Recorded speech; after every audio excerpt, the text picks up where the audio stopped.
ebintu bitano byenjagala okulembeza omwezi guno bigezeeko labo babina kukolera naye kirizagana bigenda kubako obikasuka ekisookera ddala embeera abantu gye bakuyisaamu gy'oba osinzire obateeka mu mutima gwo nkiddamu abantu engeri gye bakweyisizako engeri gy'oba osinziramu basembeza mu mutima gwo oba basembeza ewala mu mutima gwo abantu basobola okuba bangi naye togenda bakyawa buli omu buli muntu alina ensobi yiye naye enneeyisa yaabwe kwoba osinzira buli omu ofune w'omuteeka ogamanye oyo sisobola mubuulira kyama kyange naye simuyinaako buzibu toba na buzibu n'abantu naye manya bumanya nti oyo kati si kyamugamba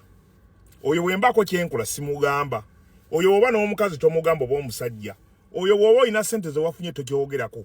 mubeere mwena nga munyumya kuba bayinza okukuyamba ekirala bona agenda nga weekutula ku buli muntu kubanga bakunyiizizza ogenda kwagala ani kuba buli muntu mu nsi muno tewali ali perfect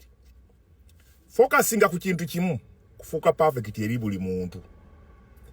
nga weeyisa buli omu ng'omuteeka mu layini ye mwajja nze nyina besigamba byama nga newe mba nyina kyenkola mutunuulira butunuulizi nga tunyumya ne tuseka naye nga mmanyi oyo kasattuka ku by'omukazi oba ki oba ebyewaka ebinkwatako nyina gye ngenda okutambula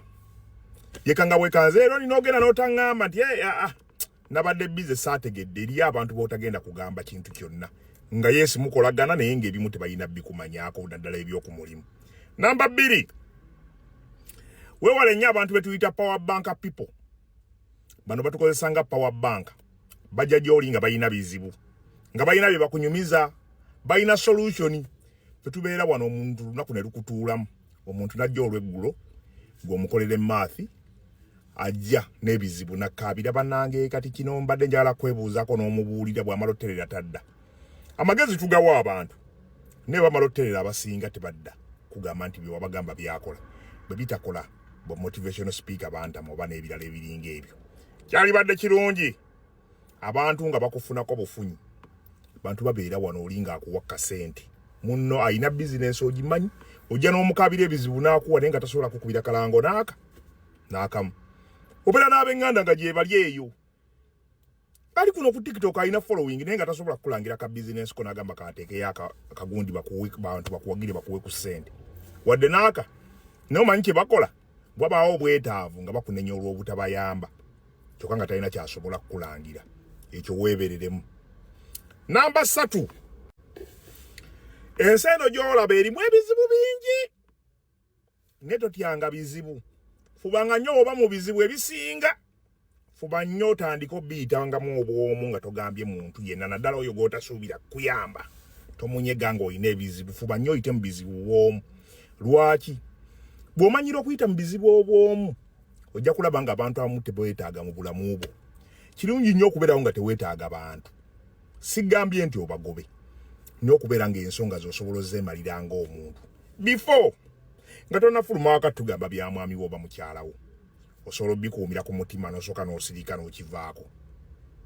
Sikyalibadde kirungi n'omulundi n'ogumu kufulumya nsonga yonna oba ekwatagana wakaawo oba ki so kugezeeko okumira ebintu ku mutima gwo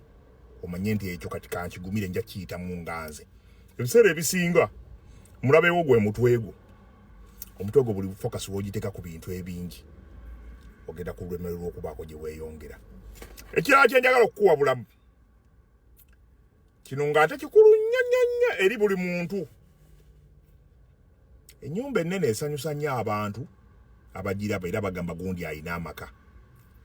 naye emirembe bwe gibula mu maka ago ennyumba eyeekogga. Osobola okuwasa omukazi ng'alina kilo 2 oba 35 oba 45 whatever nga gw'olina 8 ng'omukazi alina 4. Omukazi oyo gw'olaba ng'akawala akato ne kakuzimbirira mu nnyumba eyo n'ekutama. Nabagamba ebintu ebiseera ebisinga essanyu omuntu gw'oleese waka bw'aba tasobodde ddikuwa gwe weewe essanyu nga ggwe. Omuntu gw'obeera naye waka bw'aba tasobodde kuwa mirembe gwe gyewe ogambe relationship ezisinga 99% ogenda kumala kwesonyiwa muntu oyo mujjo mu mutwe gwo omulabe ng'eyafa nga tomufaako oba agenzeewo oba akoze atya ogenda kunyumirwa obufumbo. N'egyokuba okuteeka omuntu ku ransom omutaddeko omumwa gundi yagenze ludda wa yagenze bati oyina emyaka 3 omukazi wakabeera naye emyaka 2 oba omusajja 2 years omuntu oyo akuleetera pressure ekuleebwa okulya emmere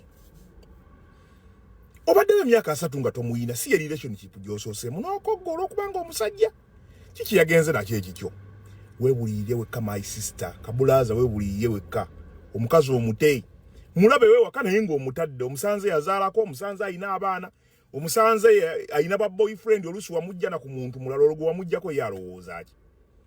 yiga okwebulirira mutima gwo omuntu oyo gw'oyagala osooka omujje mu birowoozo by'omulabe bulabi kigenda kuyamba okulivinga obulamu ng'oli happy relationship 99% omala kwesonyiwa ono gw'oyineeka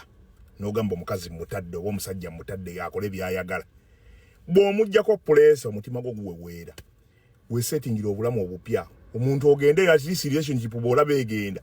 oli agenda okugenda ng'olina omulala kwana ng'okyalabikako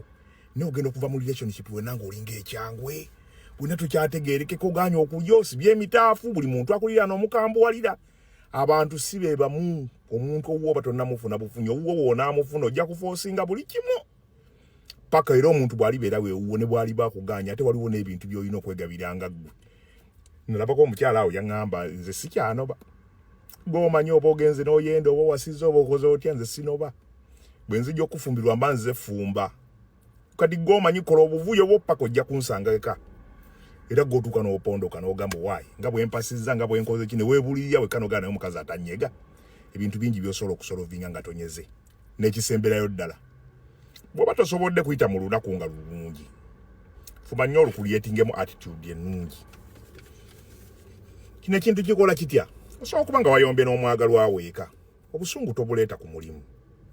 gwe siiba funayo ekintu ekikufuula happy funa hobby bayo ekintu ky'oyagala ennyo tubere tuyomba mbeera ku geemu yange mbeera ku Snapchat beera mu bulamu obulungi abantu abasinga okupostinga 99% sibe bantu abasinga okuba happy abantu abapostinga ebintu mudi out good life simanya self love simanya biki boss lady abo bonna 90% abasinga baba heart broken yiga okweyagala ng'omuntu akwagala akwongereko bwongezi oli bw'aba tasobodde kuyisa mu mbeera gy'oyagala gwe creating nga w'embeera gy'oyagala osobole okuba omusanyufu kye kisinga obukulu mbeera bulungi nkwagala nnyo